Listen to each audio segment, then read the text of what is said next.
friend and corporate people. Friends, today, every week we are selecting topics which are interested, which are connected to the market, and which are topical.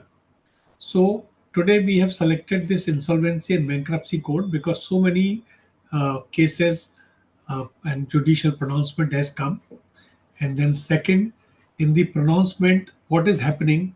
The new law is emerging. And then there are so many developments which on the IBC front is also taking place, and they are coming out new things. So these significant judicial pronouncement and regulatory amendments and the market-driven innovation, because market-driven innovation is not connected to uh, uh, any law, but it is evolving slowly with the changes and with the need of the market. So these latest trend, they are essential for professional lenders, corporate, and investors, and all should know what is happening. So the objective of today's webinar, that what are the changes which has taken place, what are the new development, what are the future development, we want to discuss with the expert of this area, and they are using real-time application.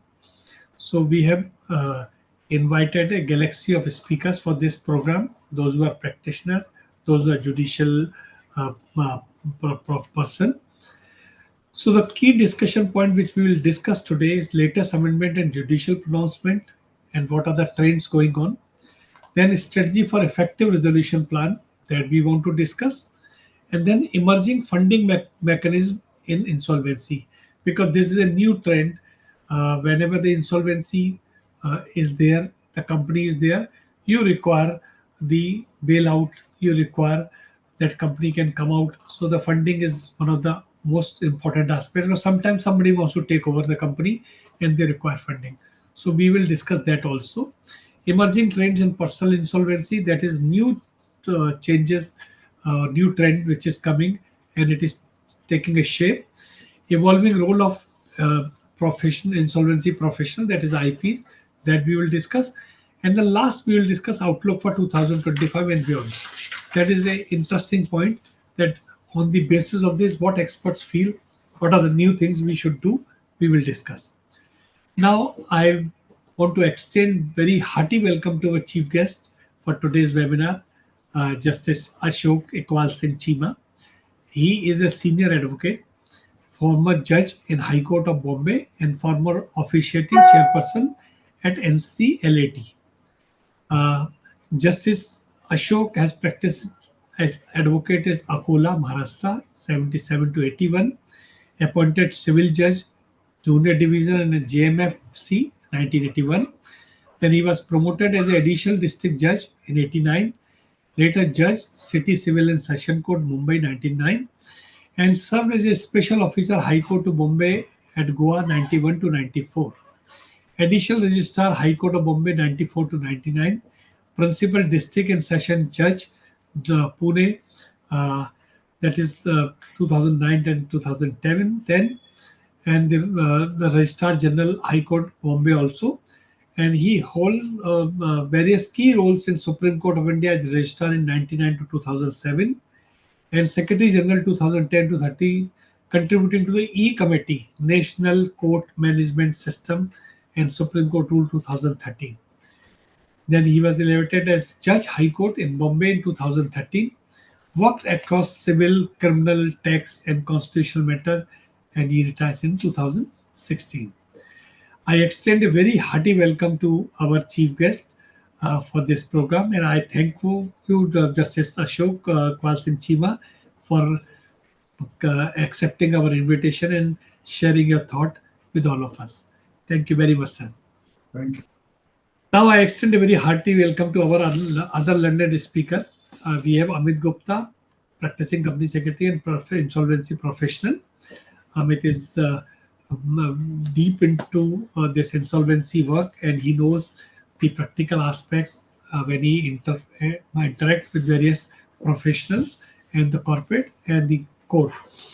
Then we have Mr. G.P. Madan, founder, Madan Law Office, and chair, NCLT IBC Committee of PhD DCCI. Madan is practicing in IBC since last now 7 to 8 years, and he is a very a person who also believe in sharing knowledge, and he's taking part of various webinars, seminars, and independent directors program. I welcome GP for this program. Then we have Mr. Karan Kanwal, who is a commercial dispute lawyer and a deputy registrar at IIAC. And I thank Karan for joining us. He's joining shortly. Then we have Rishabh Singh, Senior Associate, Insolvency Resolution Service, Corporate Professional. Uh, these are our learned speaker for today's program. The program structure is like this: that first our chief guest will share his thought. Then I have six bigger chapters on which we have a three questions, and I will display this and I will ask my panelists about this. So the view emerge will be the our takeaway for today's program. Before I'm giving this session to uh, our chief guest, I just want to give some few remarks on key emerging trend in insolvency, because what is happening, the current position and direction of IBC is slowly changing. It is becoming mature. It is passing order, and a ecosystem is developing in a very strong way. Judicial interpretations such as cases in SR Steel, Bidharva Industry, Mr. Anil Kumar Jain case, that is also coming, and then and in these cases the primacy of committee of creditors, commercial wisdom also raise concern over delay and inconsistent application. So this is evaluation is taking place. Recent reforms are focused on enabling pre-pack insolvency for MSME, improving the CIRP process, timeline, and expanding provision related to personal guarantee. However, challenges are there in implementation delay, reduction timeline, efficient market resolution, and seamless integration of cross-border and group insolvency provision. But the most important thing is the delay and effective resolution that is there. Then there is even change is also taking place. There's a thematic trend and analysis is also taking thing, because reaffirmation of COC supremacy and evolving jurisprudence that is there. Push for crossover, cross-border insolvency and group insolvency. Notification is pending. That is also working out. Then effective resolution planning. That is another thing which is taking shape. And because presently driven by large creditor, lack of sector-specific guidance is also required. So there is a need for early detection of stress, sectoral resolution templates, and inclusive COC structure. Now, emerging funding mechanisms, that is also a discussion which is going on, that interim finance underdeveloped, legal clarity and priority needed.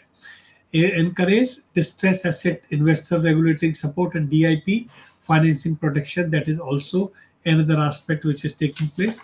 Personal insolvency is also slowly coming out. It's a partial implementation is there, but it requires full notification and involvement of everybody in this ecosystem. Then insolvency professional, they need to be specialized, ethical consistency and firm based IP model is required. Protection for IP and incentive for skill enhancement necessary. That is also a trend which is going on. And if we see outlook of 2025, then cross-border resolution, AI tools, ESG integration, and pre-IBC restructuring framework is expected. Now, the question is, what is the roadmap ahead for IBC system more robust? For government, they notify cross-border insolvency, group insolvency, and digitalize CIRP tracking. NCLT and NCLT, they should expand benches, introducing KPIs, and appoint commercial law specialists. That is another aspect. And the specialized code for this, that is also very essential. IBBI introduced benchmark for resolution outcome, supervise IPs, and ease distress asset funding.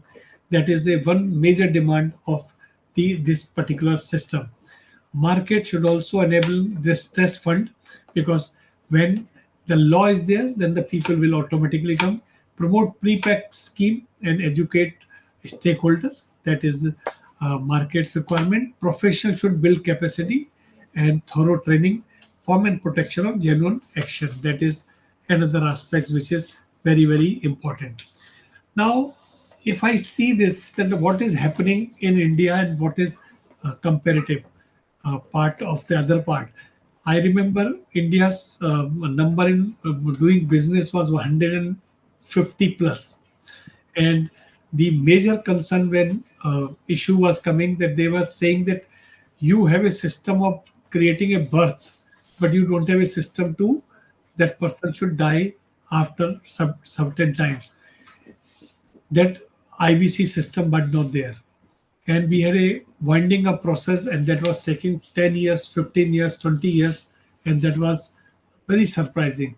So that's why India ranking was also less. But now, after the 2016 IBC has started, we have seen so many changes, and India's ranking is also improved in this.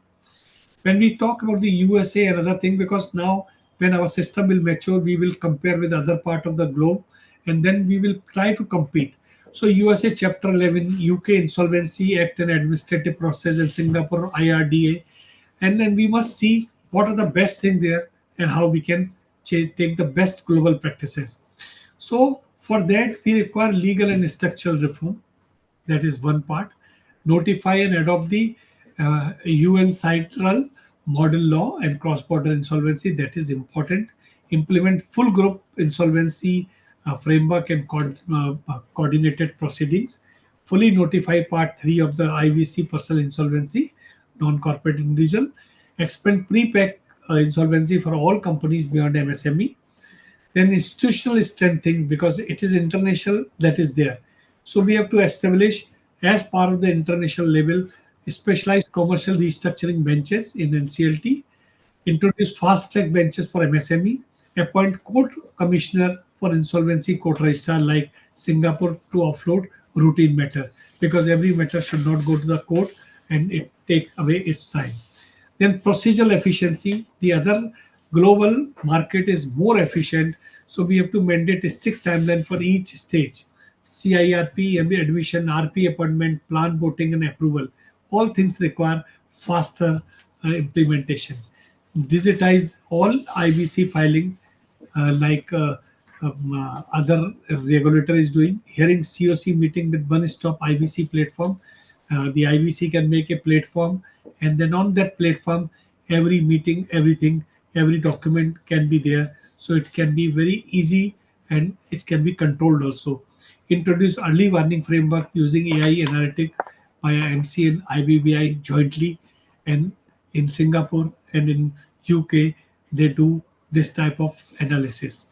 Market ecosystem development is also very important. We have to promote distressed assets fund, public credit enhancement agency, and regulator platform for asset transfer. And we should introduce AIF type things. That is also very, very essential and very, very important.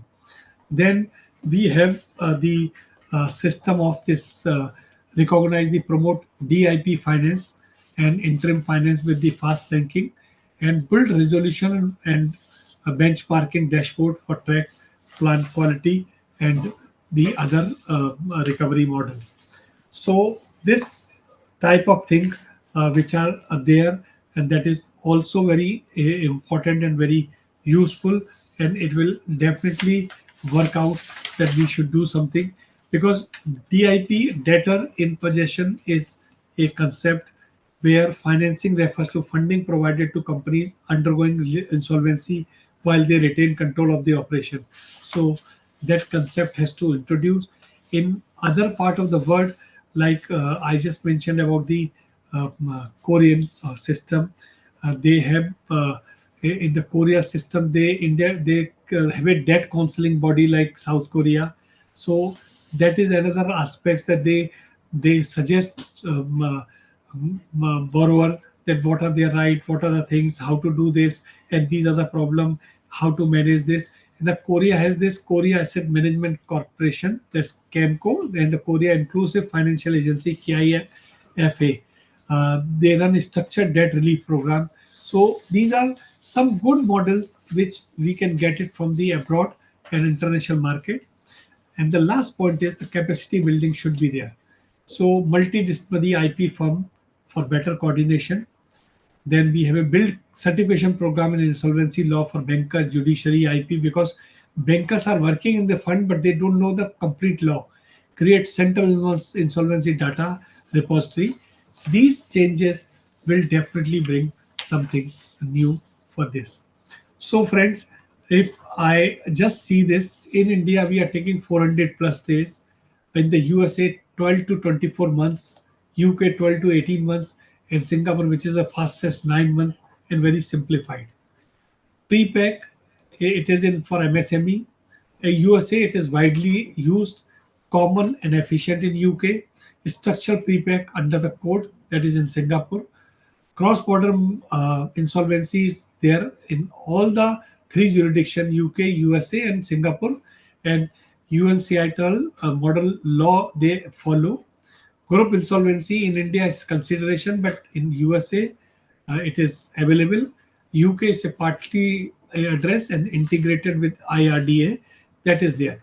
So, and the personal insolvency also in three jurisdictions fully developed. In India, this is partially. Funding mechanism very weak in India. Strong DIP financing protection in USA, and then state linked support fund for DIP, and priority financing available in UK. So they have good judicial infrastructure also, a specialized bankruptcy code, commercial court system, dedicated structuring code.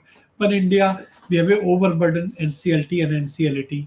So, friends, these are certain things, and if we are to compete, then we have to see the global market and work out what best we can do. So these are my initial comments, which are connected to the topics. Now I will request our chief guest, Justice Ashok Iqbal Singh Chima, to give his view on this particular topic. Over to you, sir. Thank you, Pavanji. And it's nice to meet all of you in maybe through this medium, though not personally. But like 2 days back, Karan had talked with me, and I agreed to join. This is like an interesting subject of key emerging trends in Insolvency and Bankruptcy Code 2016. Friends, my whatever experience has been with IBC has been very exciting. Like I found, like when you start going into any topic of IBC, it is like a suspense novel. Like more you go into it, more exciting it becomes, and more interesting things start appearing, and you simply can't go away from the topic. And it is such a suspense thing sometimes that you start feeling that the last chapter is yet not written. And even after the judgments come from Supreme Court, you still have that feeling that something more needs to happen. And after some time, you will find that it does happen. Like it is such a living thing and such a growing thing that before you can think, the whatever your idea was about something becomes old. Like to come back to the topic, like I was just going through the quarterly newsletter of IBBI, which is ending December 24. And as Pavanji was saying that we need constant improvements so that our ranking internationally also improves. Now, the figures which I see from the chairperson's desk of IBBI show that uh, in 2017-18, for every one corporate debtor that was resolved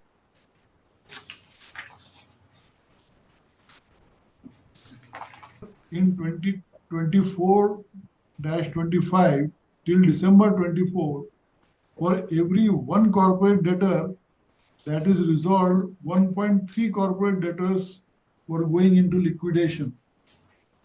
It shows that uh, our efforts at CIRP and resolution of corporate debtors, uh, people have got faith in it, and it is all the time improving and growing. Now, IBBI has been constantly in touch with whatever is happening uh, in and out of the courts also, so that it keeps growing, and immediately solutions are found, and if necessary, regulations are amended. Like now, one of the discussion papers shows that they are also looking into the aspects of uh, introducing mediation. And in fact, even in real estate, they have a lot of views and observations are there. And in this context, regarding improving our rankings in the matter of disposals of corporate debtors which are under stress, there was a answer given in the Rajya Sabha by the Minister of State, which the Ministry of Corporate Affairs has put on the on its site, which is dated 1st April 2025, which has been released by PIB. And if you look into it, uh, it was stated, and I quote, according to the RBI report on trend and progress of banking in India, December 24, the IBC emerged as the dominant recovery route, accounting for 48% of all recoveries made by banks, followed by SARFAESI Act 32%, DRT 17%, Lok Adalats 3% in the financial year 23-24. So these are also uh, figures quoted which show that IBC is a strong mechanism which is here to stay.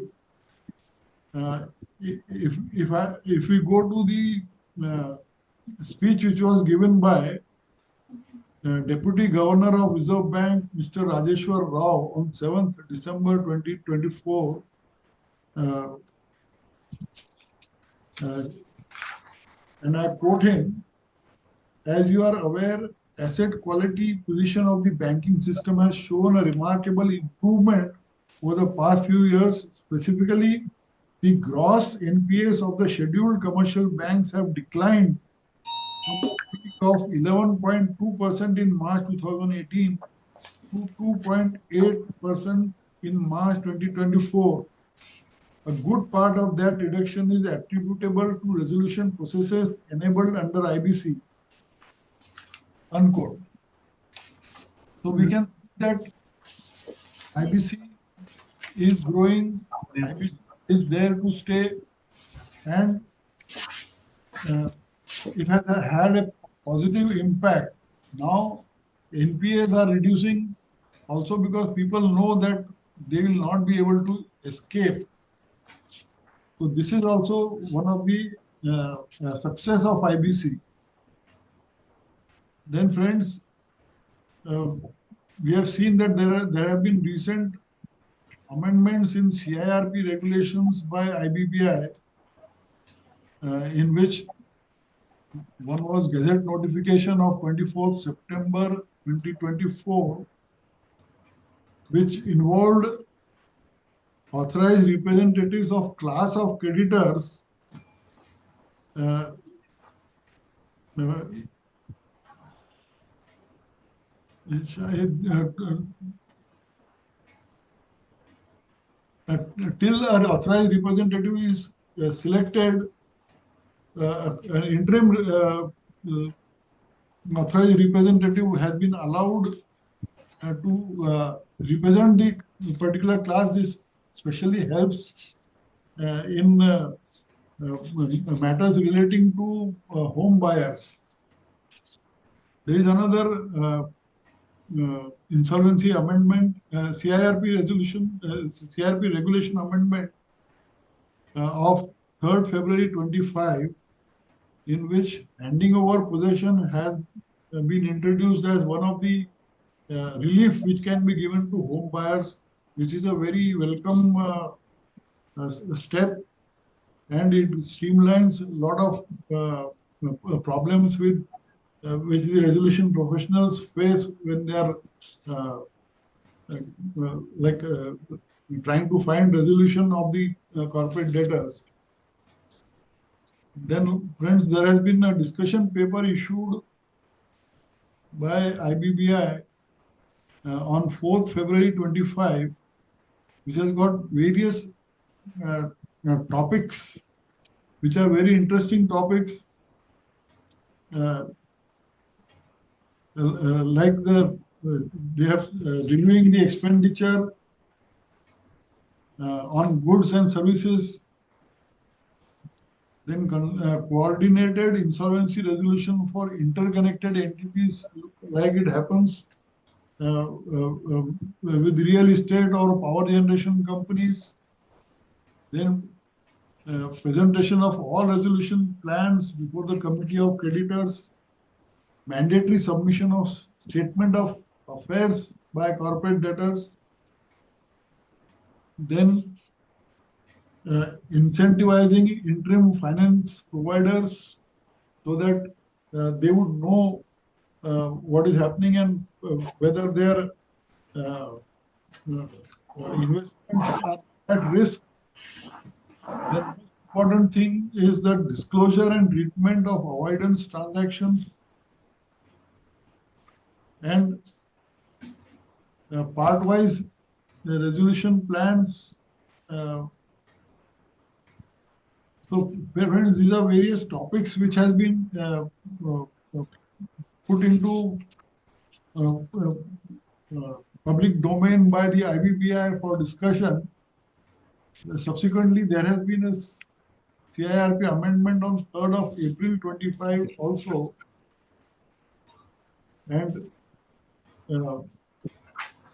it is good that IBBI is constantly on the watch and is um, uh, making corrections wherever necessary.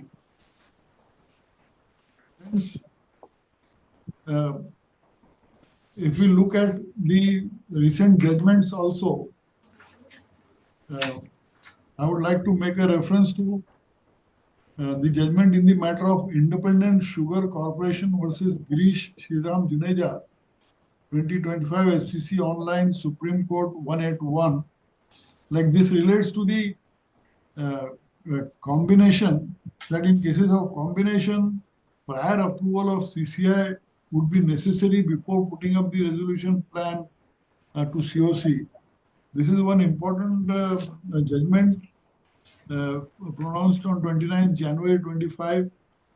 Then yet there is another one, Vaibhav Goel versus Deputy Commissioner of Income Tax, Civil Appeal 49 of 22, which has again reiterated that even statutory dues get extinguished once resolution plan is approved if they are not part of the resolution plan. In fact, uh, uh, I also noticed one judgment which I have not taken out, where the Court of Justice Gawai issued contempt notice to the income tax officials for going on sending claims of dues, although the new resolution, the new resolution had been achieved, and the new corporate debtor was in place.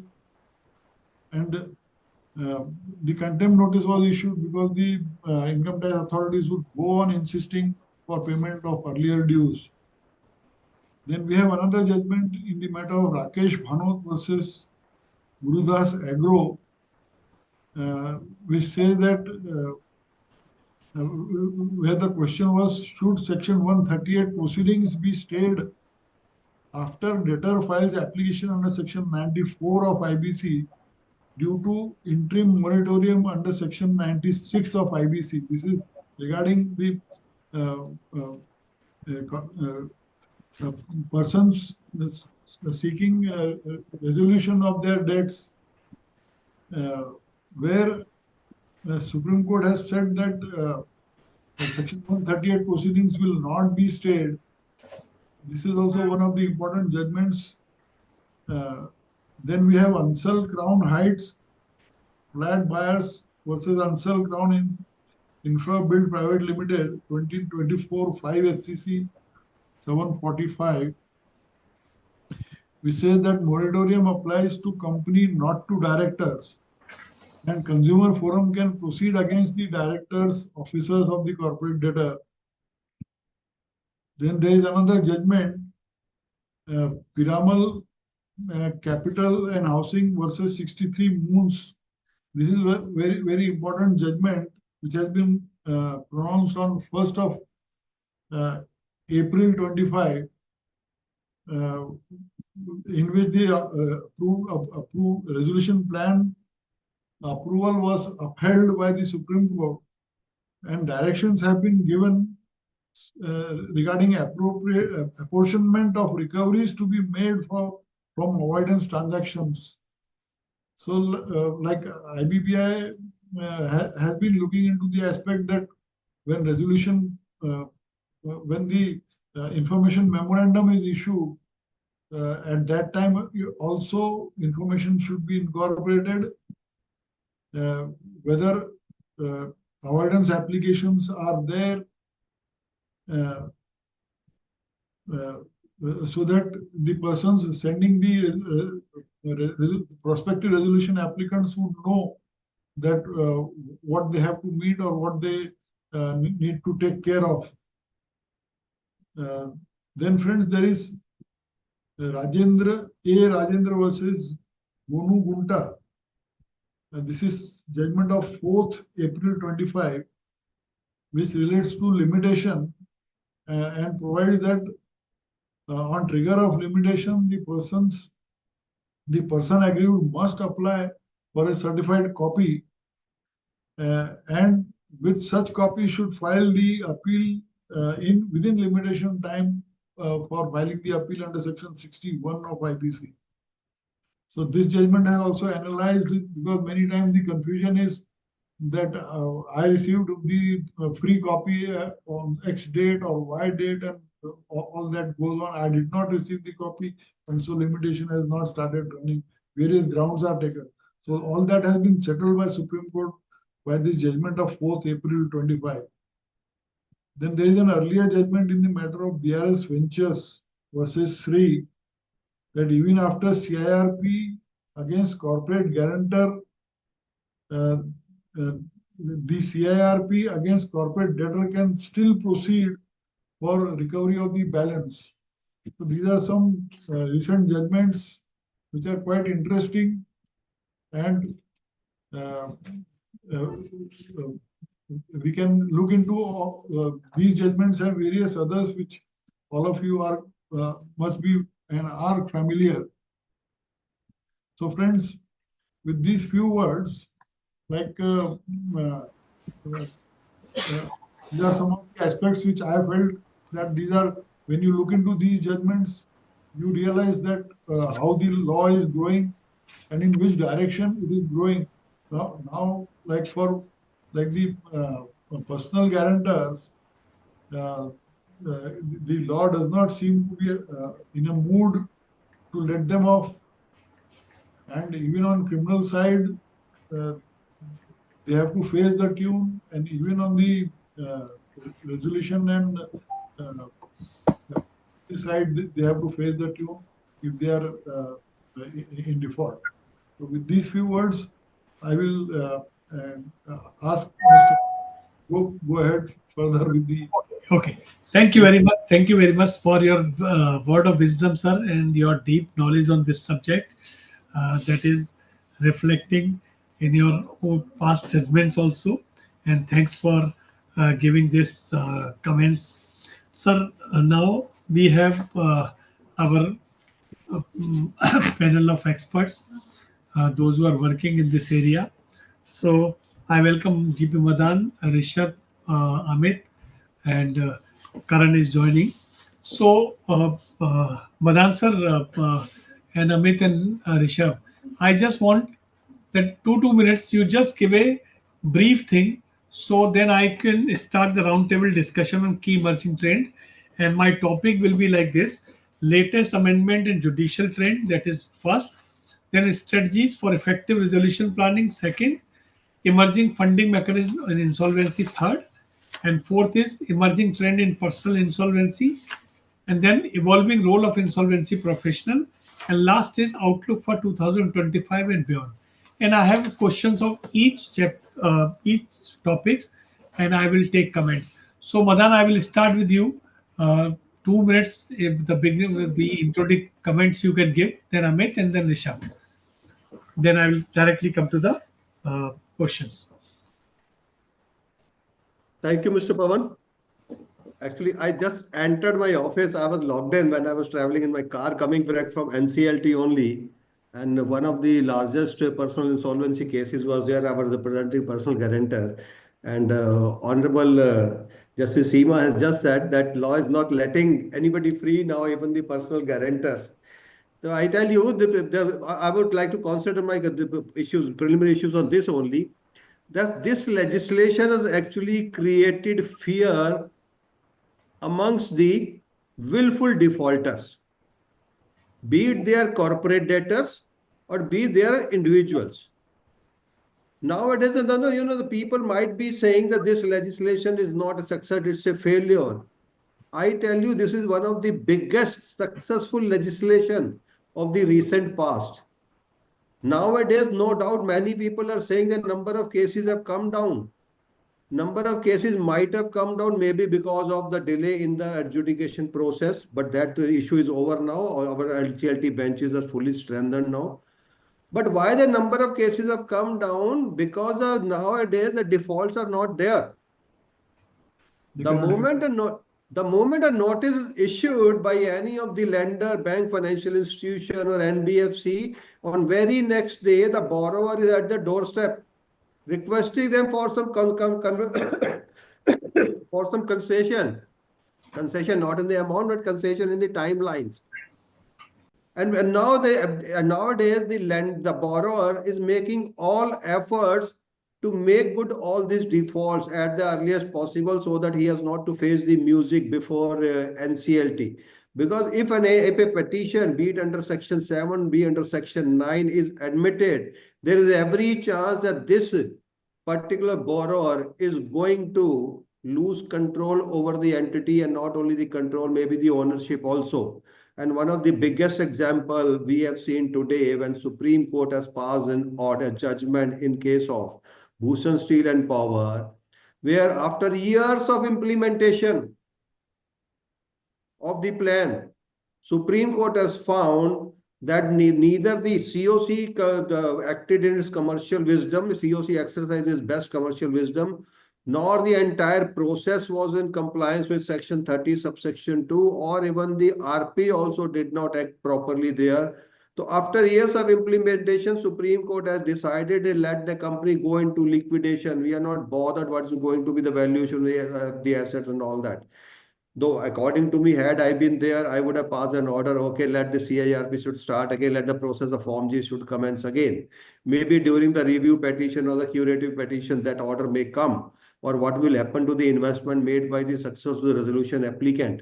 But coming to the legal side of this, I'm not going to talk on the merits or demerits of this judgment. Coming to the legal side of this, if the law has not been complied with, the courts are taking all the people to the logical conclusion.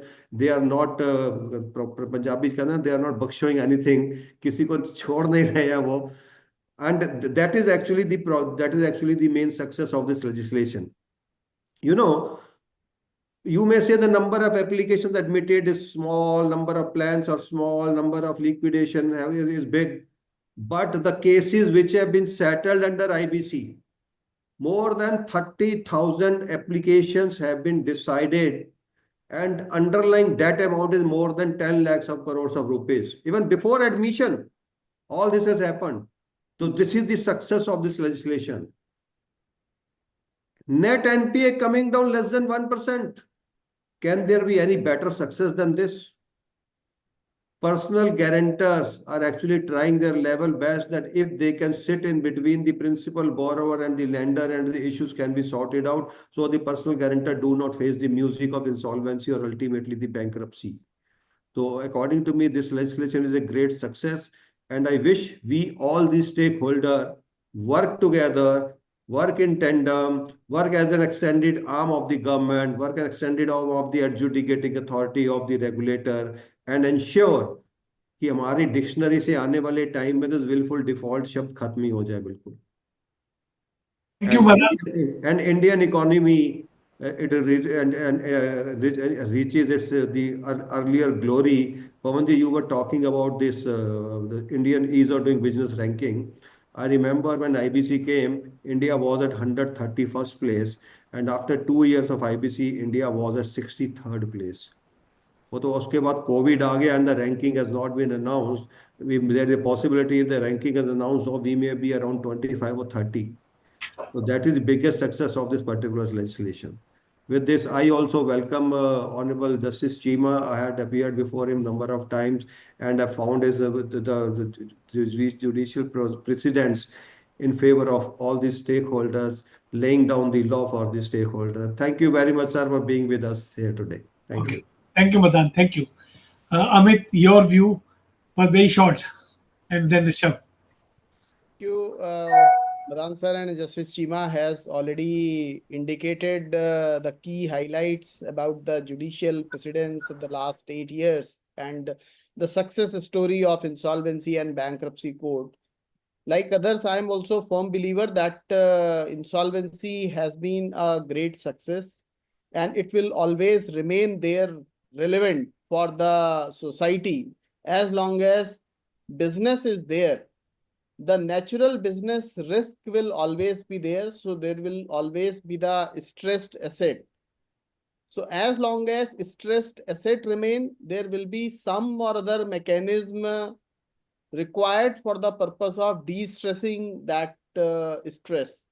So Insolvency and Bankruptcy Code as a principle has emerged a very nice tool for the purpose of creation of deterrence to the society, as Mr. Madan has also highlighted, how deterrence has prevented the filing of cases and reduced the burden of the judicial forums. And on the other hand, it has also improved the recoveries, as Justice Chima was also giving the highlight of the press release, which the Government of India has made on 1st of April 2025 while replying to a question in the Rajya Sabha. So that's very encouraging remark from the Honorable Justice with regard to the success. There is one parameter, I think, which always perplexes me with regard to the Insolvency and Bankruptcy Code. Although we always talk about the principle that this is not a recovery code and this is not to be used as a recovery tool. But when I practice, when I see the judgments, when I see the conduct, I find little dilemma whether it is true in letters or it is just mentioned in the letter and used conveniently at different places. I'll give you a couple of examples. We can continue the deliberation thereafter. One, the insertion of section 12A itself somewhere gives the impression that this is meant for recovery, and as long as you are able to settle it out, you will perhaps be able to use it as a recovery tool. That's one message which is coming from the particular insertion. And secondly, when we talk about the past evaluation, the evaluation of cases, we always give a weightage to the numbers. We forget how much value we have stored by virtue of resolution process or by virtue of liquidation. So we are not considering the economic value, because the intention of Insolvency and Bankruptcy Code has always been that not for recovery, but for preventing the economic value what the business entity has created. I feel somewhere we need to focus on back on the same principle with which the preamble was mentioned and the Insolvency and Bankruptcy Code has been enacted. If we are able to do so, I think lot more value can still be encashed out of the liquidation cases, and we can tweak the entire law in the direction which is which can give a new dimension to the entire law. I think that's the opening remark with which I want to stop, and we can continue the further discussion. Yeah, Rishabh, your point. So thank you, sir, for providing me an opportunity to be in this webinar. And I also thank Honorable Justice Chima to give his valuable time and views on this burning topic. So as a lawyer, I have personally evolved by reading Honorable Justice Chima various judgments. One of the landmark judgment was with respect to the claims of the financial creditor. And being a junior counsel in the court, so I still remember when Honorable Justice Chima encouraged us to argue before the court with respect to all the insolvency matters when the seniors were not available. So thank you so much, sir, for providing us with such opportunity. Now, talking about the insolvency regime, like Madan sir rightly said, that this insolvency thing has created a fear in the mind of the corporate debtor. So what we have observed as an advocate, that whenever we are filing Section 8 demand notice to the corporate debtor, they generally, by the fear of not going into insolvency, they generally pay the amount back to the person who has claimed so much amount. Also, like said by Amit sir, that the 12A settlement thing has also been introduced. The scope of mediation in this process has also been an integral part, which has been played by many resolution professional or the advocates before the admission of the CIRP. So yes, this insolvency mechanism has definitely boosted the economy, and in the past 5 years, we have seen that the NPA level of many banks, that it has reduced drastically in many sectors. So I think this Insolvency and Bankruptcy Act and the amendments thereafter has created much impact in the Indian economy. Okay, thank you, Rishabh. Thank you very much. Now, what we will do for all panelists, I will present first matter, a latest amendment in judicial trend. So first question will come, and then I will take view from Madan, Amit, and Rishabh, and I will request Justice Chima to give his valuable advice on the respective topic. So first is latest amendment judicial trend. How the recent amendment to the IBC 16 impact the resolution process, particularly in terms of timeline and stakeholders' right. So Amit, I will start with you. Your A alphabet, the timeline and stakeholders' right, is there any change has taken place? So like any law, the evolution is the most important phase. And fortunately, we were having a super regulator like IBBI, and who was one of the pillar, and judicial forums like National Company Law Tribunal and National Company Law Appellate Tribunal, and then comes the Supreme Court, has done all its bit to let this law evolve in a manner in which it was intended. Whether it was right from the very beginning, the interpretation of issues with regard to the very fundamental points with regard to the demand notice, with regard to the moratorium as to what is covered, what is not covered. The Mobilox judgment, maybe passed in the year 2017 somewhere, is still very relevant and the landmark judgment in the particular domain. And invariably, every operational creditor matter is continued to refer in some or other manner that particular judgment. And beauty is that both sides, both petitioner side and the respondent side, are using the same judgment with their different logics. That is such a beautiful judgment. So the law has certainly evolved with the intervention of a regulator, how they wanted, wherever they found that the law is requiring the amendment, they have amended the law. They have not hesitated from coming forward in doing the necessary changes. And at the same time, the judiciary also has played a very vital role in understanding as to what was the basic intent for which the law was meant for. And they had came out with the necessary pronouncements, which has helped in settling this law in such a manner that, as Mr. Madan was also indicating, that one may have a indication or view that number of cases are getting reduced. But one reason could be that there is a deterrence in the society, which is good enough that number of cases people are not required to file, because the compliance regime has increased, which is evident from the NPA level also.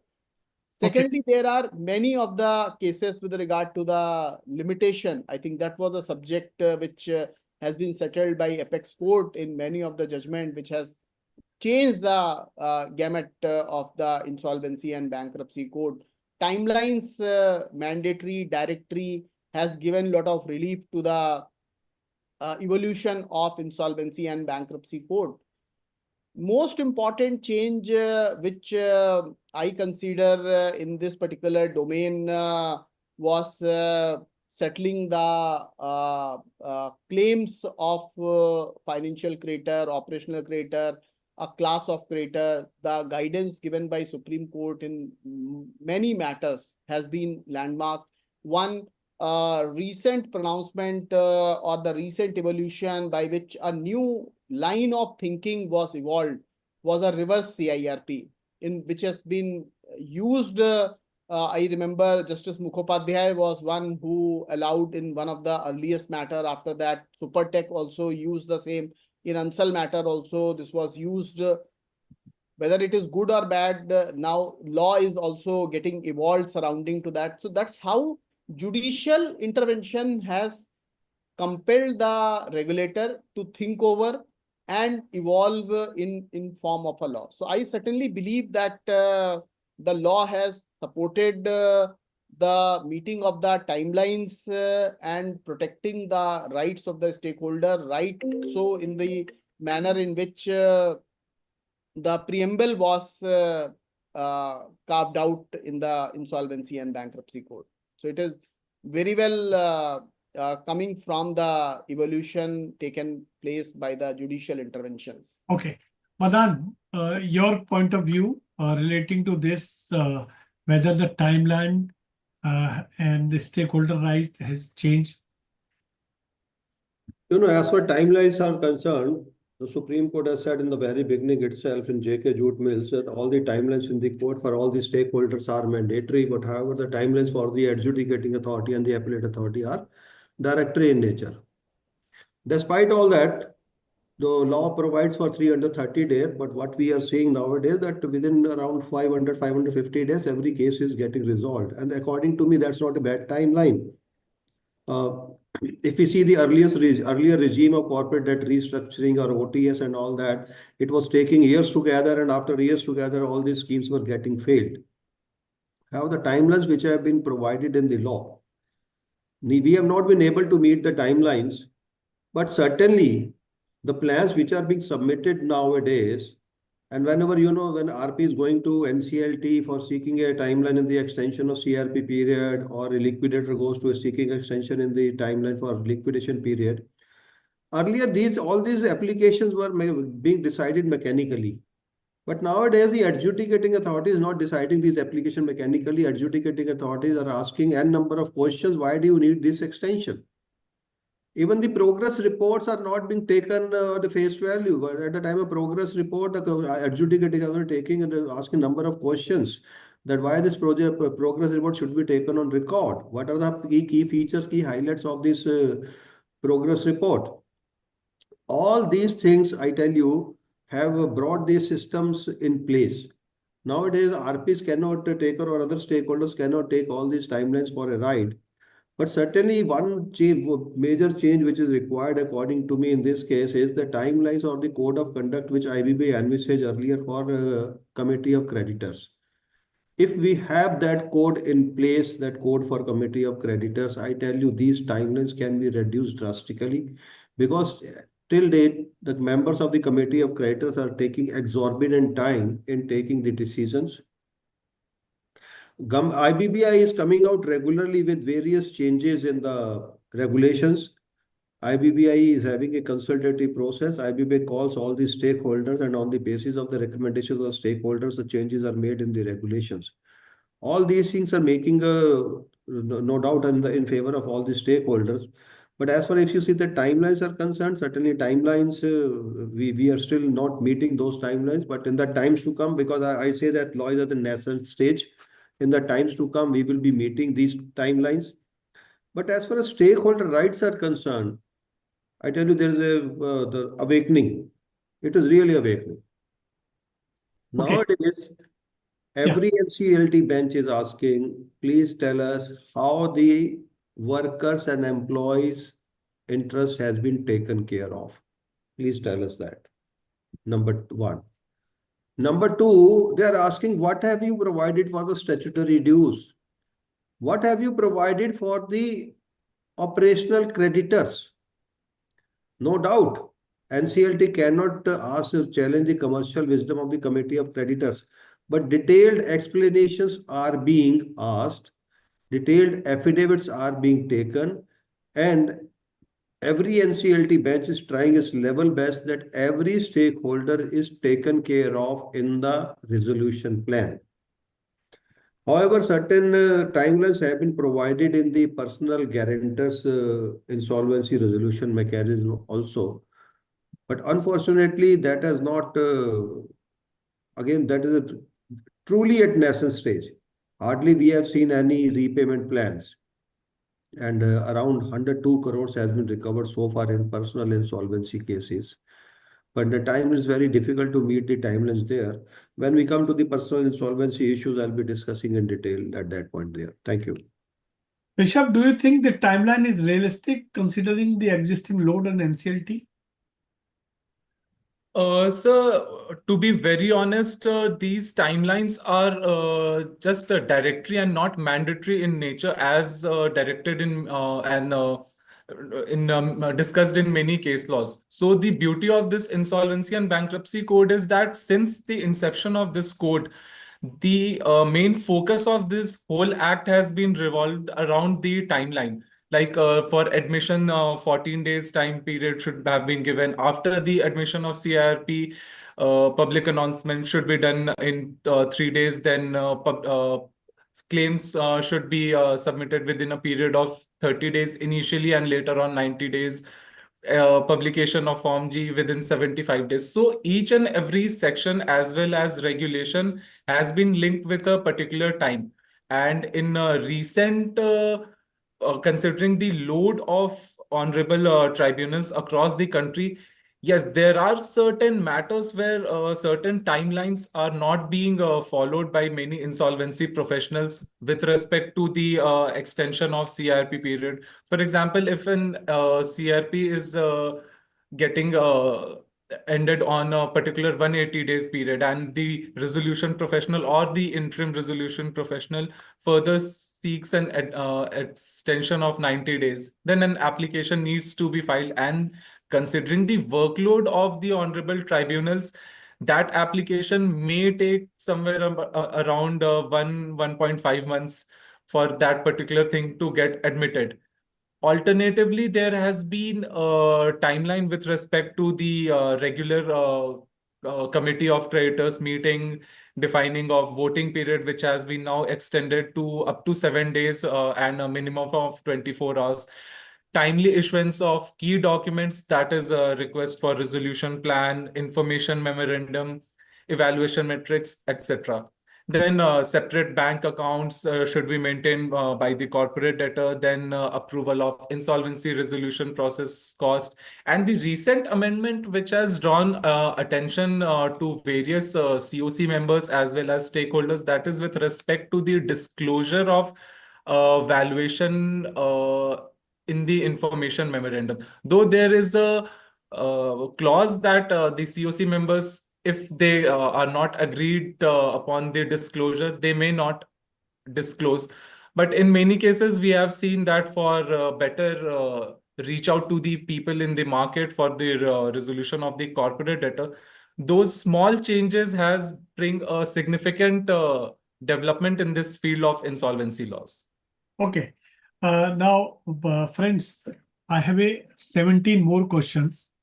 So we have to be very, very short, and I will ask questions relating to that topic. And after each topic, I will request Justice Seema to give his valuable comments. Now, this topic he has already covered the latest amendment. Now, come to the second topic. Which recent judicial pronouncement have significantly shaped the interpretation of IBC, and what implication do they hold for creditors and debtors? Madan, I will start with you. First of all, the recent case study would be, though the order is not hosted on the Supreme Court website, is of today's. That is of Bhushan Steel and Power, where JSW has been the successful resolution applicant.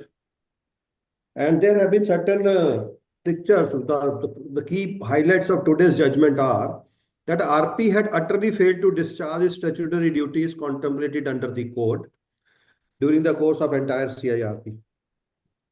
The COC had failed to exercise his commercial wisdom while approving the resolution plan.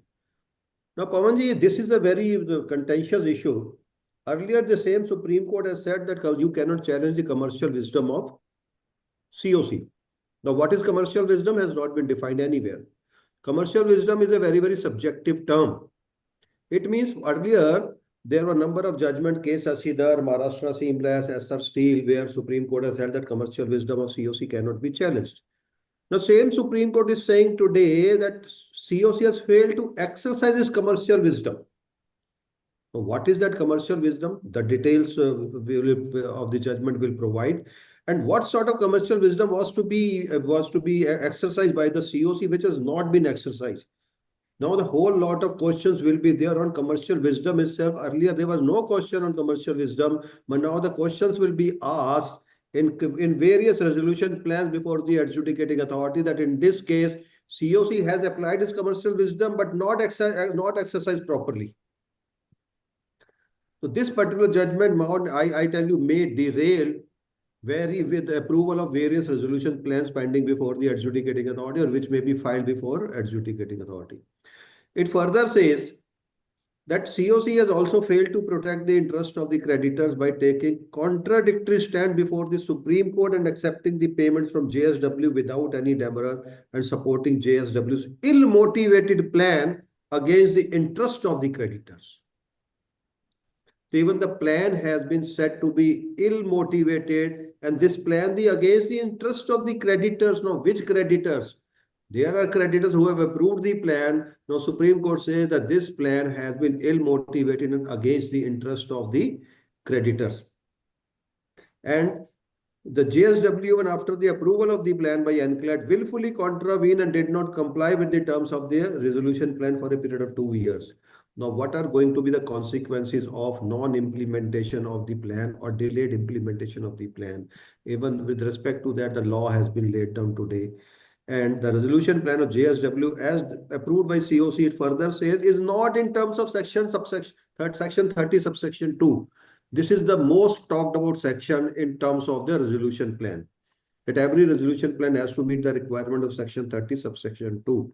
Now the Supreme Court says in this case, this particular plan, which has been approved by COC, has been approved by NCLT, has been upheld by NCLAT, is being implemented, that this particular plan is not in terms of section 30 subsection 2. Even the law with respect to that has also been laid down today. So there cannot be any better judgment than this. Certainly, in addition to this, we have various recent judgments, particularly last year judgment, that is last to last year we have Vidarbha, last to last year we had Rainbow Papers. Last year we had one very, very prominent judgment in case of real estate, that is Greater Noida versus Prabhjit Singh Soni, which laid down the law that all these land owning authorities, particularly Noida, Greater Noida and Yamuna Expressway Authority, they are secured creditors and have to be dealt with as secured creditor in terms of section 53. It was decided earlier that these creditors are operational creditors, but now they have been held to be secured operational creditors. So if they are secured creditors, if the payment is to go to them, what shall be the fate of the various home buyers? In all the real estate cases nowadays, the plans are being remanded back. Plans which were pending before adjudicating authority are being remanded back to COC for reconsideration. But I tell you, Noida, Greater Noida authorities ki lottery lagi hui hai, because some of the cases where they were getting just 5 crores, now they are getting 40 to 50 crores in those cases. Okay. Okay. But another, this case is again now review. The review petition has been filed, and if review petition says something else, then the law may be again be reversed on this issue. So these are some of these prominent judgments on. Justice Chima, I have a question to you. Should the legislature codify key judicial precedents? Because these developments are taking place, new developments are new pronouncement is taking place. So legislature codify key judicial pronouncement. Codify, like, because even if you codify, the ultimate right to interpret the law still remains with the courts, especially the Supreme Court.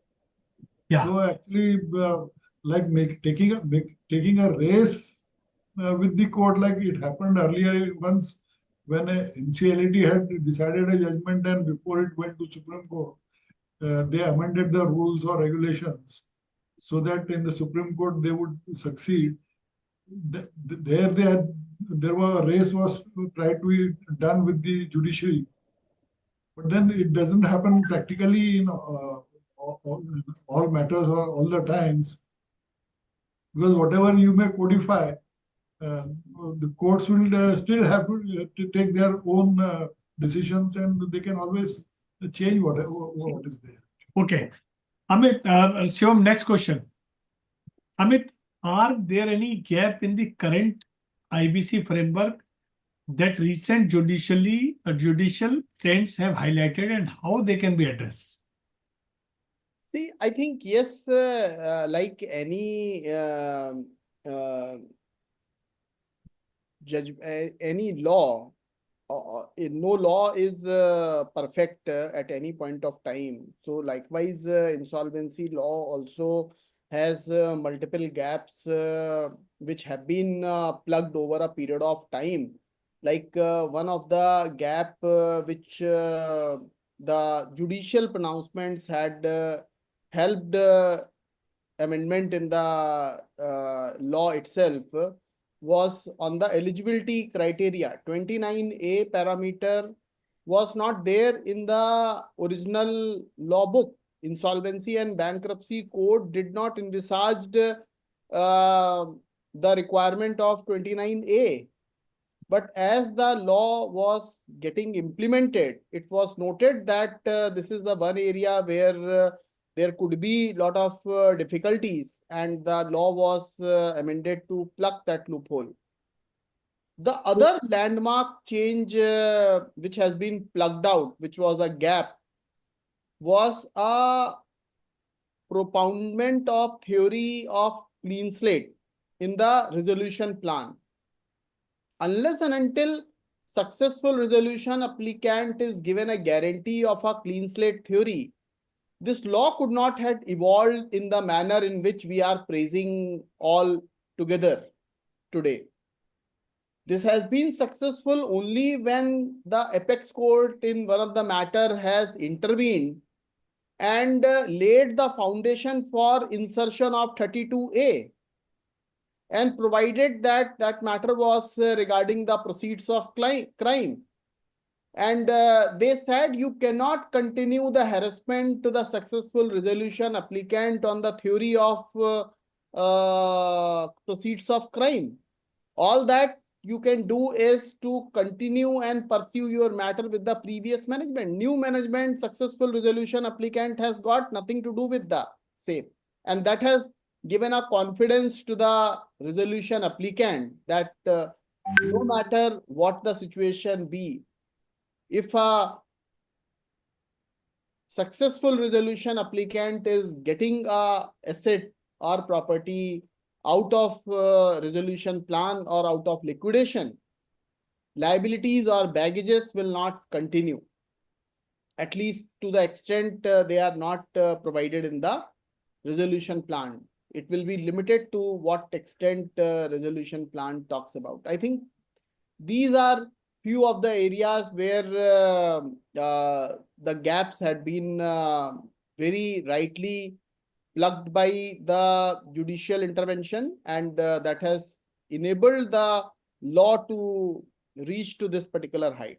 There are many more, but I'm just naming a few. I think, Amit, you are referring to Ghanshyam Mishra case, Yes. which forced the government to bring about Section 32A. 32A.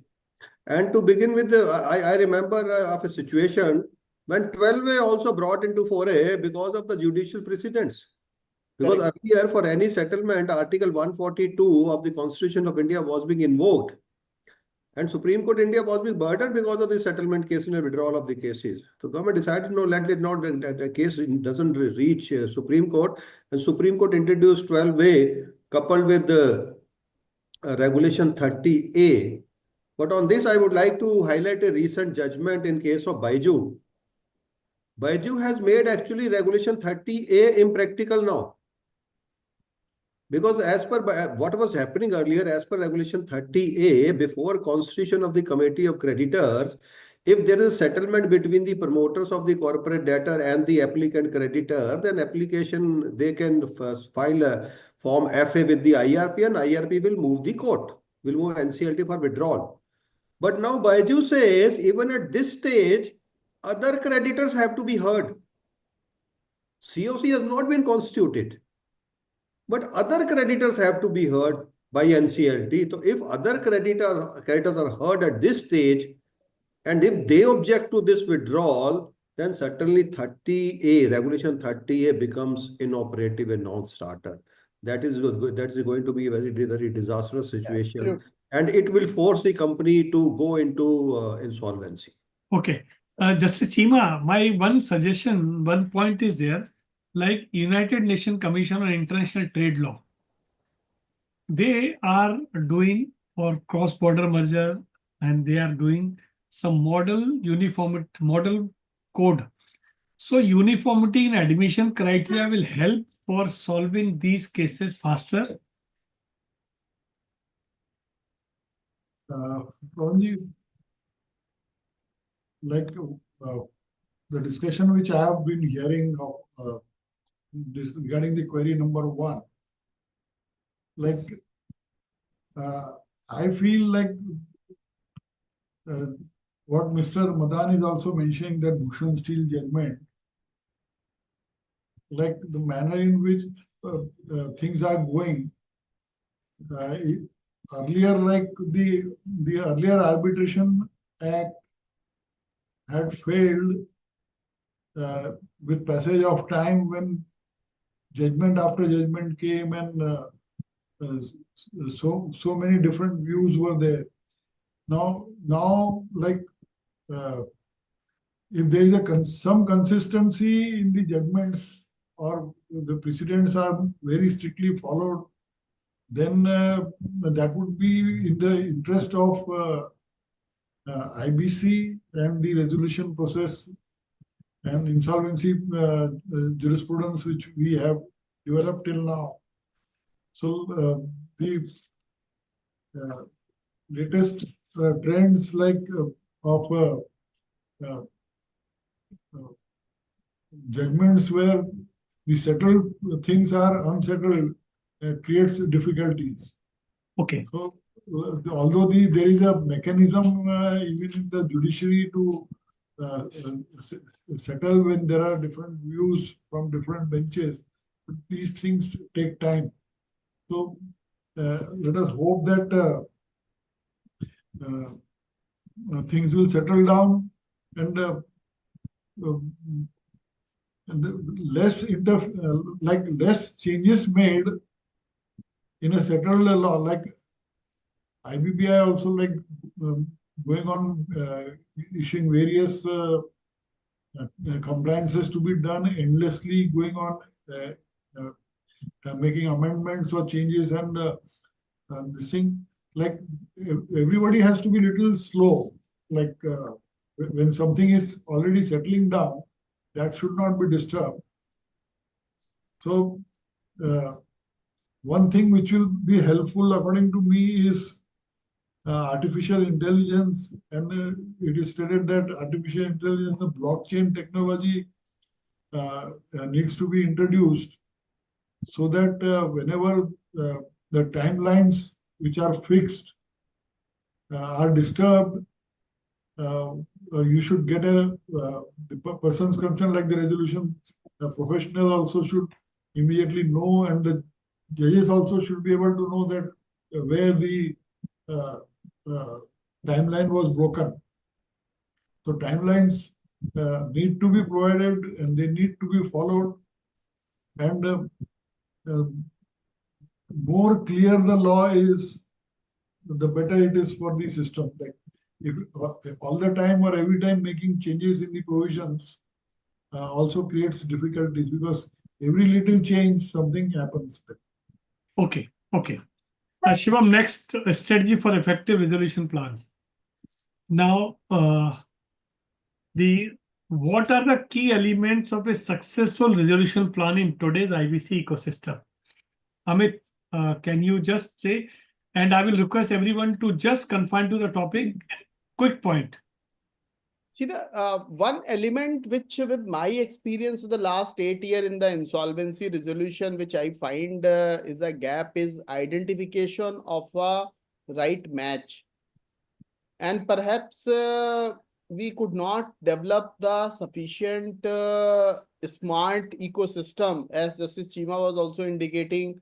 The use of artificial intelligence in the insolvency code will perhaps help the system to evolve to the extreme level where I think most of the efficiency can be brought out. Because the biggest advantage could be that if you are able to find out a right match, people are not, it's kind of a marriage bureau where you are provided the opportunity to match with the right kind of people with the right requirement. So here there are buyers who are looking for right kind of asset.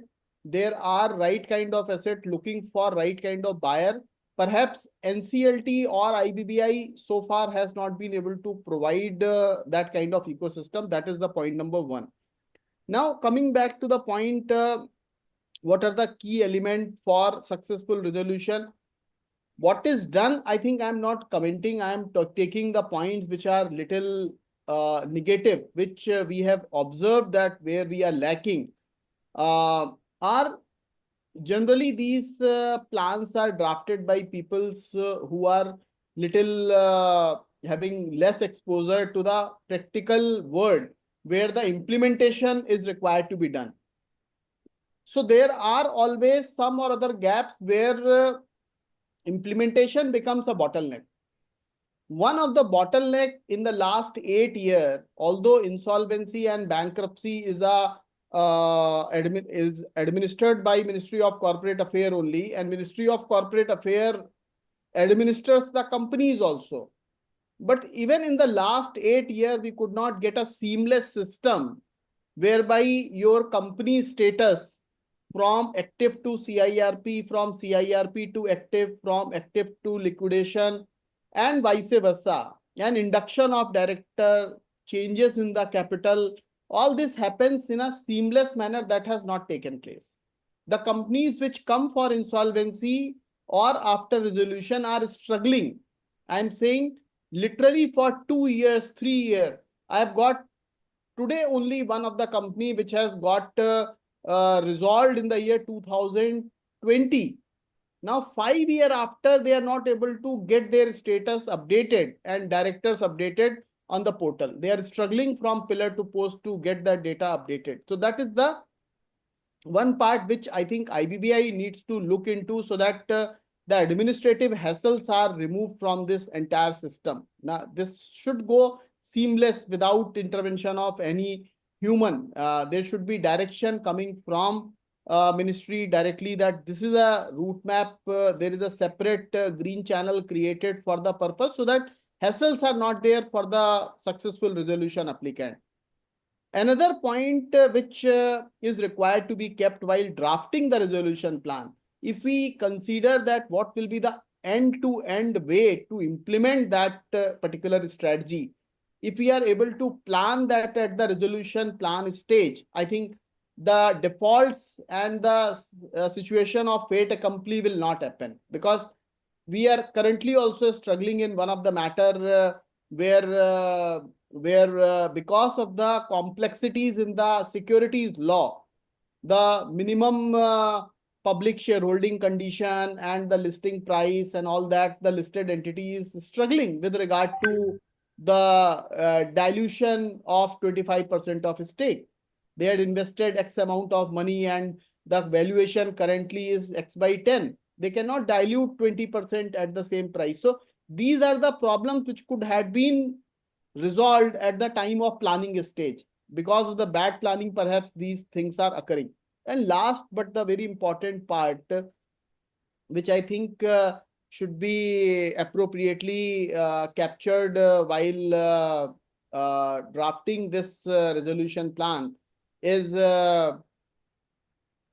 regarding the mechanism by which we will be protecting the monitoring and other requirements, whatever are the timelines if we have specified. Although now the law has also came very categorically where you are required to provide all that detail while submission of the resolution plan. But I think a very practical approach is required to be adopted with regard to the implementation pattern as well. These are some of the thoughts I think which will balance the interest. Rishabh, do you think a standardized resolution template should be introduced for effective resolution planning? Yes, sir. So there has been many amendments with respect to the resolution plan in the past NCLT and Honorable NCLT order. So what we have observed that while the preparation of resolution plan, considering the section 30 and the mandatory contents of the resolution plan, other aspects should also be considered with respect to the resolution plan, that is the sources of fund and what will be the future cash flow projection and the future end use of the particular corporate data which is being revived. And there has been many resolution plan which has been pending in Honorable NCLT and NCLAT because of certain non-compliance on part of the resolution applicant. For example, there has been certain incidents where resolution applicant has sought certain concession and relief by the from the COC members and from the Honorable NCLT, which is not in the purview of the Honorable NCLT. So we have seen that in many matters, the Honorable NCLT has directed that, okay, if any relief and concession is to be sought, then the resolution applicant or the successful resolution applicants needs to approach that particular department. So there was a recent amendment also with respect to the Competition Commission of India that a resolution plan should be approved, or the view of Competition Commission of India should be taken. Okay. Pawan sir, I will take On 30 this, I more have a seconds. Just Yeah. 30 more seconds. One very important point which I missed out to mention is regarding the handholding and education of the statutory authorities, because the biggest challenge that the successful resolution applicant is facing with regard to the GST authority, with regard to the income tax authority, with regard to the customs authority, with regard to the SEZ, or be it anything, right? I think education is somewhere lacking.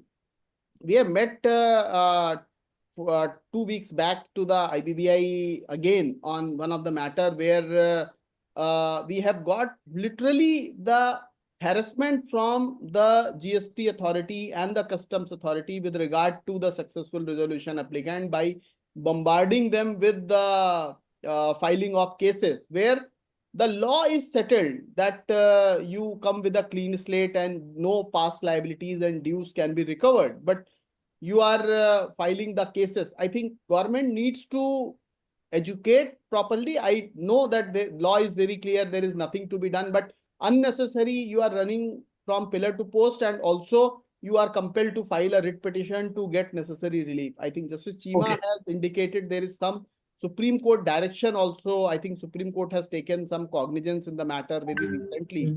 And Justice Gawai's judgment I have seen somewhere, yeah, like where he issued contempt notice to the income tax authorities. Like in spite of successful resolution applicant taking over, they were harassing him with the earlier dues. So absolutely. Supreme Court issued a contempt thing. By chance, I didn't take a note of the judgment. I was just going through some things. But there is a judgment. Okay. Madan, you were saying something? Yeah, on this issue of Amit, I'm clear that I'm of the view that certain clear-cut directions be given to all the concerned ministries and department.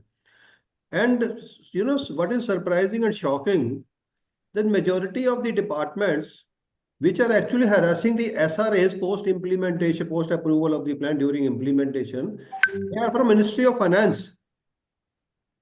And incidentally, Minister of Ministry of Finance and Minister of Ministry of Corporate Affairs is the same. And still we are facing these problems. And coming to your issue of standardized template, only last week I have requested IBBI that you are standardizing all the forms and formats. Why don't you standardize the format of the resolution plan as well as the repayment plan in case of PG to CD? And IBBI is agreed in principle to come out with this. That will actually going to save the time and the hassles. Madan, Before- this United Nations Commission on International Trade Law, they are doing this. They are coming out model laws, cross-border model laws and other things. So same thing in India should also start, that IBBI should come out the resolution plan, model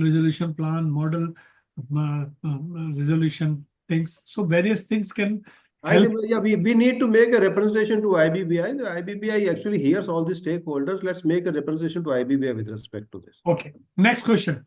How can resolution applicant leverage data analytics and market insight to craft more robust and sustainable resolution plan? Madan, I will start with you and Rishabh, then Amit.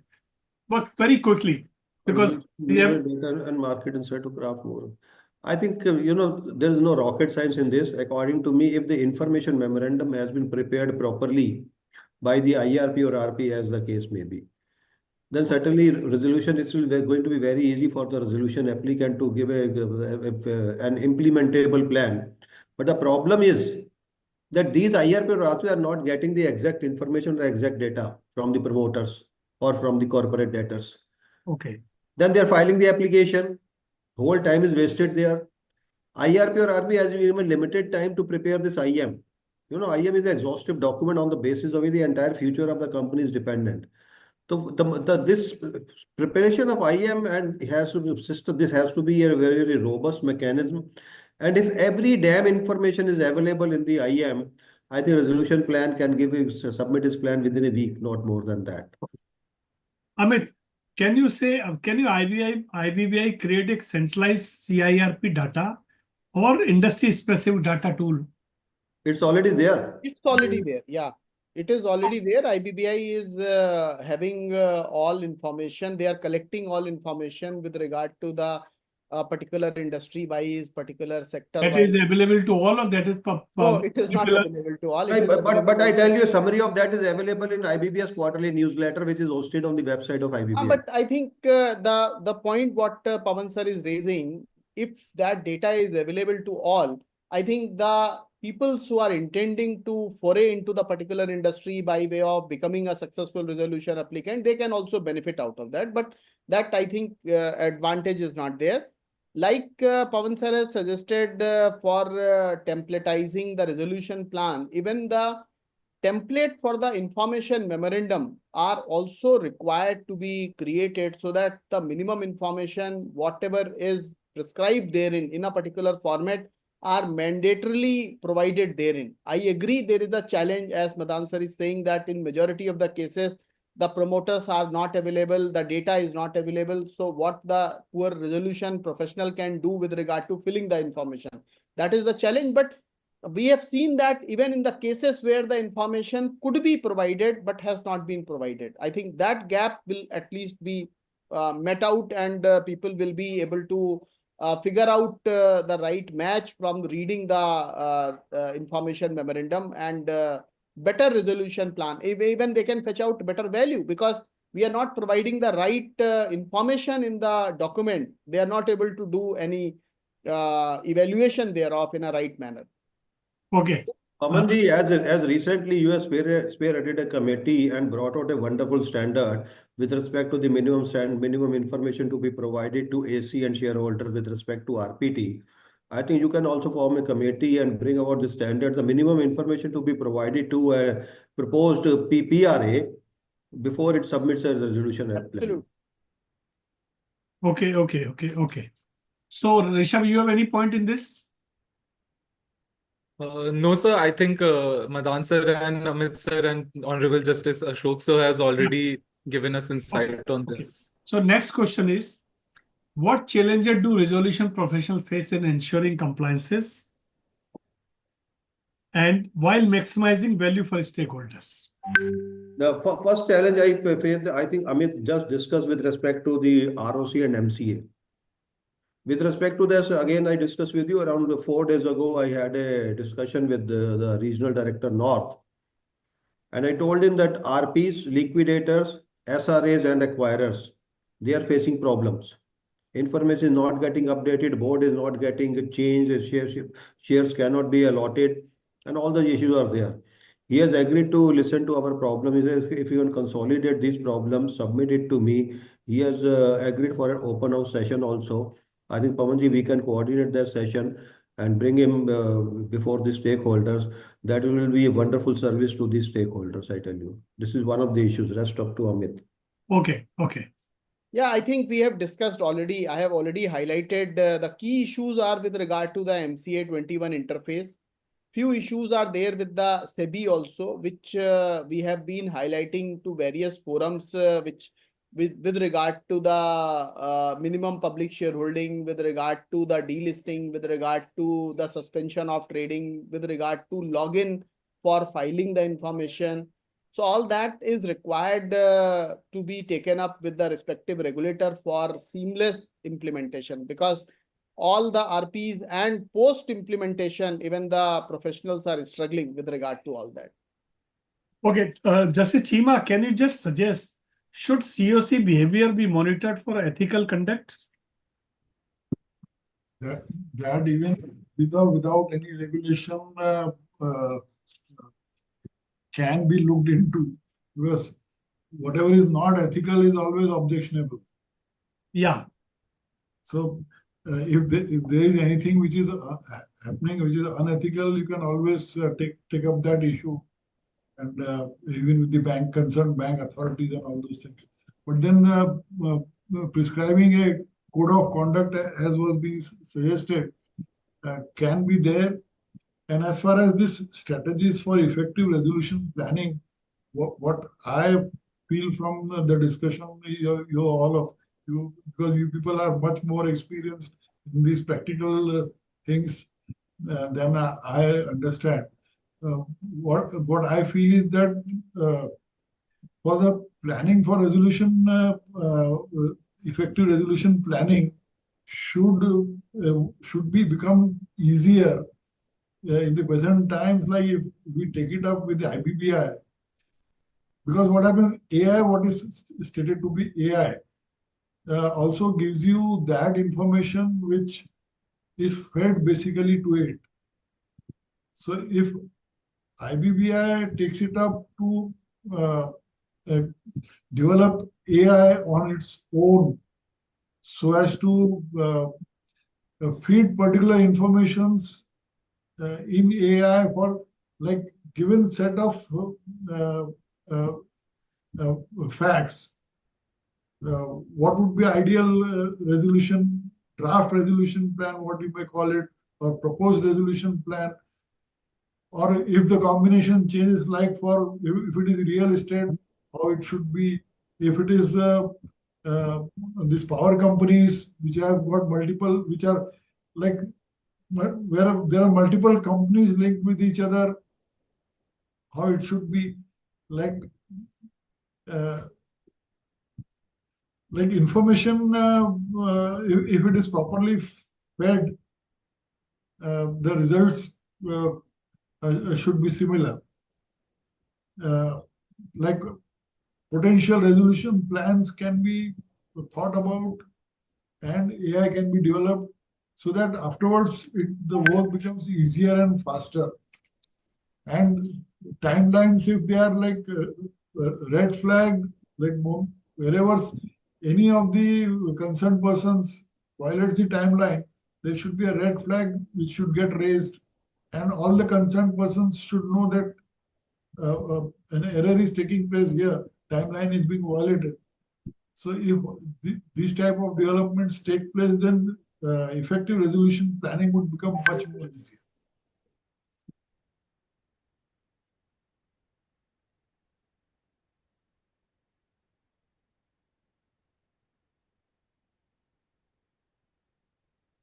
So you are on mute. Okay, this is very important concept. And in India, the M&A transaction, the insolvency transaction, you have no clarity on funding. So what innovative funding mechanism, for example, distress fund, interim fund financing are gaining the traction in the insolvency space, how they can transform the resolution process? So I can, Rishabh, can you just start and then other people? Yes, sir.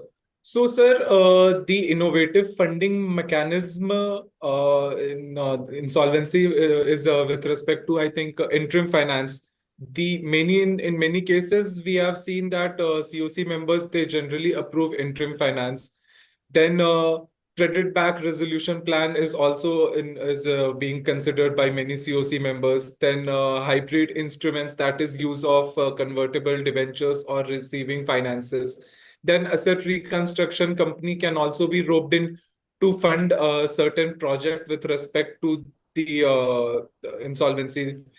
And also we have seen in some of the cases that foreign investors can also bid for the companies which is undergoing CIRP. So we have seen that many foreign investors, they are bidding to revive the company from the CIRP process. So all these mechanisms are, I think, it is said that they are a well-funded funding mechanism in Insolvency and Bankruptcy Code. Okay. Madan, do you think this funding process will helpful to resolution plan? You know, there are three types of funding according to me. Number one is that, as Rishabh said, interim finance. And number two is that financing of the resolution plan. And number three is litigation funding. All three are different concepts. You know, as far as interim finance is concerned, I don't think the RP needs to look outside. In this case, RBI should come out with a clear mandate that all the members of the committee of creditors should be ready to provide this interim finance. You know, whenever you go to the members of the COC, they always say, why should we deploy good money after bad money? But they are why they themselves are calling this money as a bad money. It's not a bad money. Actually, whatever the money they have already deployed, and today's no doubt is a stressed money, but certainly you have to take out value out of this only. And you can take a better value out of this only you can when you can deploy some funding to protect the value of the assets of the company, to have a robust CIRP system. Otherwise, even sometimes for getting the valuation done, the RP is not having money. He's looking after here and there. Valuation is getting delayed. Okay. And he is compromising then with the services of the professionals also. For this purpose, the first part is clear that the COC should come forward, and for rest of the things, no doubt there are as well as there are agencies now in the market who are also providing interim finance.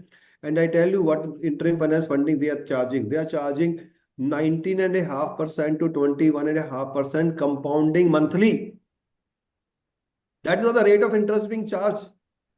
And if the entire resolution plan takes 2 to 3 years, then its principal gets doubled within 3 years.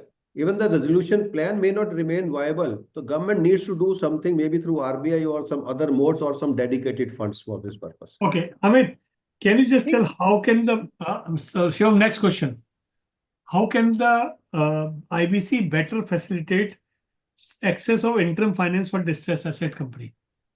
So I was just mentioning, I think government has already taken a leap by formation of a bad bank in India. National Asset Reconstruction Company Limited has already been incorporated and has become operational. And there is another entity which is dedicated for the purpose of resolution, which is called as India Debt Resolution Company Limited, IDRCL. So this is a step in one direction, although one can say these are big entities which are taking care of the stressed asset at a bank level only. Maybe the small ticket size will not be captured from this big size of entity, but I think the concept has very well been put into the place by way of giving a mechanism. I think system will fall in line. I still remember Dr. Sahu, who was a past chairperson, he keeps on saying and he was advocating the concept of shelf resolution, that he is envisaging a time when, like in foreign jurisdiction, there are many jurisdictions where these entities are available off the shelf. Whenever you go into the distress, then there are entities like Bad Bank who acquire them, and from Bad Bank you can always acquire them from the shelf. I think that is the ideal situation where we are expecting to head for, right? And in times to come, I think if every ecosystem is created and we are all acting in a positive manner, we should be able to reach to that level that will be providing the maximum value to the stakeholder and will be providing the growth to the economy by protecting the assets also. I think we are moving in a right direction. It's only matter of time by which we'll be able to reach there. That concept has already been there. Okay. Shivam, come to the next emerging trend in personal insolvency, please. How is the personal insolvency regime evolving under the IBC? Rishabh. So, sir, initially when this personal insolvency thing was introduced, it was challenged before the Honorable Supreme Court, and in many cases there was stay granted. But later on, that stay was vacated, and after that, what we have observed that there has been increase in the number of out-of-court settlements with respect to the personal guarantors, because there is instillment of fear in the mind of the personal guarantors that okay, if they are not being able to pay back their debts, then their personal assets can be sold off or it can be taken away by the bank. But whereas in corporate debtor case, the scenario was different. The personal guarantors, the corporate debtor, the management, the directors, the shareholders, they were not very much keen in protecting the assets of the corporate debtor, because it was not directly related to them. But in personal guarantee cases, the asset is directly related to the personal guarantors, so they are very much protective towards their own assets. Okay, now wrap it down. So everybody has to be very precise in crisp. Amit, what lesson India can learn from global best practice in personal insolvency? See, I think Okay. India is yet to start with the personal insolvency. We have started in a very limited manner with the cases for personal guarantor to the corporate debtor cases. When PG cases will actually start, that will be the real test. I think India is still not prepared after even 8 years of passage of commencement of insolvency law. I think the debt recovery tribunal and the mechanism, perhaps DRT alone will not suffice. Some automated mechanism need to be created by which the PG cases will be able to held up or will be able to taken to the task. That is point one. The point number two, India is a very different model in which the global best practices with regard to the personal insolvency matters may not be replicated. I think that is where the IBBI is also facing the challenge. That is where we are not able to implement. And the biggest challenge with regard to the individual insolvency is having the details with regard to the assets, the information. We were just now talking, Madan sir was talking about the information memorandum and the challenges with regard to the details of the assets and other things. You forget about the cases where the individuals are there, which the information are not in the public domain. Corporate debtor information are there with the bank, there with the registrar of company, with the society and so many other places. But individual informations are in isolation. So getting the information, doing a resolution is altogether a different ball game as far as the India territory is concerned. And there is again one more concept. People are misunderstanding that the consequence of individual insolvency application leads compulsorily to the bankruptcy, which is not the case. It is not a case of a corporate insolvency where if resolution does not happen, it will lead to compulsory dissolution. Amit, very short. Amit, short. Be short, please. क्योंकि अभी 2-3 question और करने ना. You complete. No, I was just mentioning bankruptcy is altogether different. Bankruptcy is independent of resolution. Once your resolution fails, then it is the choice of a creditor or debtor to start bankruptcy. In India, only 68 cases so far had been initiated. None of them is successful yet. So it is still at a very testing stage. I think we need to do a lot of homework before launching actually the individual insolvency in India. Okay. Madan, Shivam, go to the next question. Evolving role of insolvency professional. Next, Shivam, next. Madan, can you say how has the role of IB evolved and what new competencies are critical? On paper, resolution professional replaces the board. All the powers of the board, they come to IRP or RP. In actual practical experiences, that this IRP or RP is a punching bag. And I've been saying it for years together. Everybody punches him. Be it creditors, be it directors, be it employees, be it workers, be it regulator, be it government, be it adjudicating authority. Everybody tries that this IRP is a magician. He will do wonders. A company which has gone into insolvency for years of failure of the promoters now is expected that within 180 days or 210 days, this IRP or RP will not only revive the company, but also bring about a new resolution applicant also. Both the things are expected from him. He's not a magician. He has got his own limitations. First of all, the limitation of the funding, limitation of the professionals, limitation of the infrastructure, and as Amit said, hand-holding. Here am I talking on hand-holding of the IRP or RP from the regulator, of the IPA.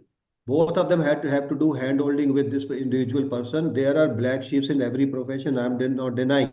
There are certain black sheeps in this profession also. But certainly you can't paint everybody with the same brush. But those who are genuine people, I think they deserve some hand holding. They are educated people. They are experienced people. They have come to this profession. They have left their other professions. And here, for even petty mistakes, the disciplinary actions are taken against them. That is not call of the day because he has got his own limitation. He should be heard. A right of being heard to be provided to him also. And no doubt, whatever the global experiences are there, certainly has got limitations. Also, those global experience should be shared with him. There should be some education process. There should be some advocacy of the things. RPs can do wonders, and because he is one of the strongest pillars of IBC, but he needs some sort of hand holding. That is lacking somewhere. Okay, okay.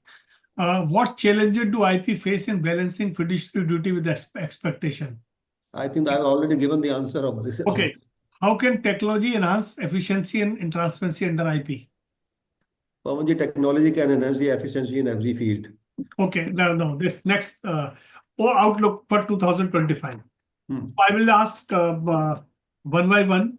First, Rishabh, you just tell quickly what is the future you see. So, sir, what I believe that cross-border insolvency can be a game changer in the upcoming year. So, what we have observed that there has been time to time discussion in the ministries and in the government and various authorities with respect to the cross-border insolvency. So, I think 2025 or 2026 we can see some of the cross-border insolvency matters.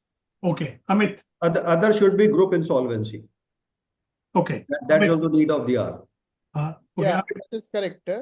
I think way forward is very positive as far as insolvency evolution is concerned. In some or other format, it will continue. But I think if government really want to give a boost to it, some minor tweaking in the directions, in the intent, what government actually is wanting to achieve out of this insolvency and bankruptcy code. Very good start was made in 2016. That spree can continue. I think with minor correction, this could be the fantastic law to live for a long term. This is a permanent solution. It has provided all the basic checks and balances. It has excellent framework. Thought process is excellent. Only thing we have to work on some implementation tools. It can be a savior for the corporate thing. Another should be here on pre-pack. Pre-pack has been introduced. It has been 4 to 5 years, but pre-pack is a non-starter. Only 7 cases so far. So it is a non-starter. It's a wonderful concept. The government should reconsider this, sit with the stakeholders, and should come out with a robust pre-pack mechanism. You are on mute. Pawanji, you are on mute. Justice Chima, Yes. what you think outlook of 2025 and beyond for this IBC? In fact, I'm really happy how the manner in which all of you think like the cross-border insolvency, group insolvency, and developing pre-pack insolvency processes. Like these are really which we can look up to, and 2025 can give us much more better performance of IBC. Okay. So, sir, with this, we are coming to the end of this session, and we have identified 6 major topics and various questions. On that, I have taken views from the practitioner in this area, and they have rightly pointing out that relating to the what should be the outlook, what should be the latest amendment, strategy for effective resolution planning, and what problems they are facing, and that what should be there. And then emerging funding, that is another very, very important aspects, and personal insolvency and the role of professional insolvency professional. So we have tried to cover all the points during this short period. This topic is very big. It's not very small that we can cover in 2 hours, but whatever happening and whatever trend is there, we have We have started this process in 2016.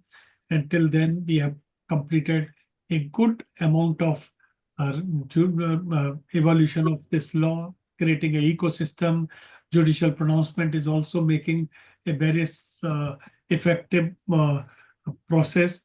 But still, there are so many things are pending. And not only pending, but we have to compete with international market also, international jurisdiction also. Then we can say that we have reached to some level. With this, I thanks everyone for participating, and my special thank to Dr. Justice Ashok Chima, who has come and who has given a share his wisdom and knowledge to all of us. We are especially grateful to you, sir, for your affection, and we will request you in future program also, because we are continuously doing. We will again request you to join us. And I thank Mr. Madan, Mr. Amit, and Rishabh for participating. So thank you very much. I'm also thankful to all of you for all the knowledge you have given. It is like never ending. Like, Yes. it is something like you always feel surprised that, well, all this is still there. Yeah. So till then, the next Yeah. Friday, we'll meet again with a new topic, with a